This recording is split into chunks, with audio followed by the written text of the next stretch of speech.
በወድሽ ሌላ ሆና ተፈጥራለች ይላል። እንግዲህ አብርሃም በኢንስታግራም ፔጁ ላይ የፖስተው በጣም ገራሚ ነገር ነው። እንግዲህ ሄርሜላን እንትን እያላት ይገኛል። ያሳዝናል በጣም። ቤተሰብ ሰላም፣ እንዴት ናችሁ? ደህና ናችሁ? ላይክ፣ ሸር፣ ሰብስክራይብ ለሁሉም ይድረስ እላለሁኝ።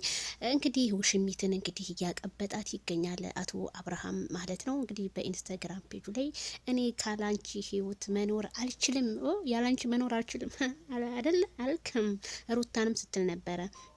እና ሩትዬ መልእክቷን አስተላልፋለች። አይኔ አታልቅስ ልቤም ብዙ አትዘን ብላለች። አይ ሩትዬ አትዘኝ፣ ለማን ብለሽ? ጥላትማ ምንጊዜም ጥላት ነው። አሾክሽኮ መጣል ነገረኛውን ነው። ሩትዬ ለማብለሽ የኛ ጨረቃ፣ ለማብለሽ የኛ አንበሳ፣ የኛ ዳይመንድ ለማብለሽ ሄርሜላ ማለት ነው። ነገሩን እናንተ በሄርሜላ ትፈርዳላችሁ እንጂ እልም ያለ ጥፋተኛ አብርሃም ነው። አብርሃም ነው እየፖሰታት ያለው፣ አብርሃም ነው እየዘፈነላት ያለው። ስለዚህ ሄርሜላ ሄርሜላ አትበሉ። የሜዳ አህያ እየለቃቀመ የሚያመጣብን ማን ነው? አብርሃም።